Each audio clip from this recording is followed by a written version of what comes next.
আত্মসমর্পণ না করায় যুক্তরাজ্যে দোষী সাব্যস্ত হলেন উইকিলিক্স প্রতিষ্ঠাতা জুলিয়ান অ্যাসাঞ্জ। তাকে 1 বছরের সাজা দিতে পারে লন্ডনের সাউথওয়ার্ক ক্রাউন কোর্ট। অ্যাসাঞ্জকে হস্তান্তরে যুক্তরাষ্ট্রের আবেদন বিবেচনার কথাও জানিয়েছে লন্ডন। এদিকে অ্যাসাঞ্জের গ্রেপ্তারের নিন্দা সমালোচনার ঝড় বইছে বিশ্বজুড়ে। লন্ডনে ইকুয়েডরের দূতাবাস থেকে গ্রেফতারের কয়েক ঘণ্টা পরই আদালতে তোলা হয় উইকিলিক্স প্রতিষ্ঠাতা জুলিয়ান অ্যাসাঞ্জকে। তার বিরুদ্ধে অভিযোগ, গ্রেফতারি পরোয়ানা থাকা সত্ত্বেও আত্মসমর্পণ করেনি সে। নিজেকে নির্দোষ দাবি করলেও ওয়েস্টমিনিস্টার কোর্টে দোষী সাব্যস্ত করে সাউথওয়ার্ক ক্রাউন কোর্টে প্রেরণ করা হয় অ্যাসাঞ্জকে।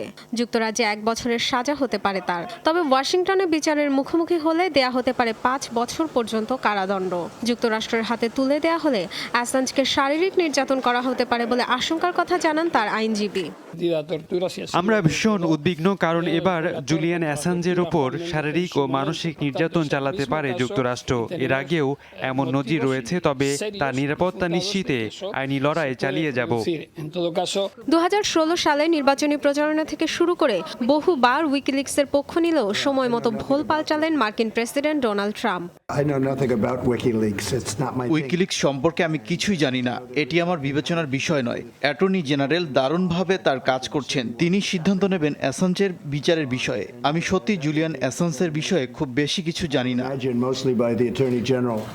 জুলিয়ান অ্যাসাঞ্জের গ্রেফতারে তীব্র প্রতিক্রিয়া জানায় রাশিয়া। বিভিন্ন দেশে ক্ষোভ প্রকাশ করে তার সমর্থকরা, যার মধ্যে রয়েছেন নামি দামি অনেক তারকাও। এটা নজিরবিহীন ঘটনা।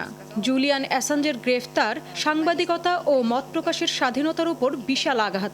এটি স্পষ্টত আন্তর্জাতিক আইনের লঙ্ঘন। অ্যাসাঞ্জের আশ্রয় প্রত্যাহার করা ইকুয়েডর সরকারও সমালোচনার মুখে। নিউ ইয়র্ক টাইমস বলছে, অ্যাসাঞ্জের বিনিময়ে যুক্তরাষ্ট্রের কাছে ঋণ মওকুফ চেয়েছিলেন ইকুয়েডরের প্রেসিডেন্ট। তবে এসব অভিযোগ মানতে নারাজ প্রেসিডেন্ট মোরেনো। আমার ব্যক্তিগত বিষয়ে নাক গলিয়েছে সে। ইকুয়েডরের নিরাপত্তা রক্ষীদের পিটিয়েছে, আমার দেশের নামে কটু কথা বলেছে। অথচ দুর্দিনে আমরাই তাকে আশ্রয় দিয়েছি, তাকে অতিথির মর্যাদা দিয়েছি, হাজার হাজার ডলার খরচ করেছি তার পেছনে। 2010 সালে পেন্টাগন ও মার্কিন পররাষ্ট্র মন্ত্রণালয়ের লাখ লাখ গোপন নথি ফাঁস করে বিশ্বজুড়ে হইচই ফেলে দেন অস্ট্রেলীয় নাগরিক Julian Assange. Dorothy Tasrin, Jamuna news.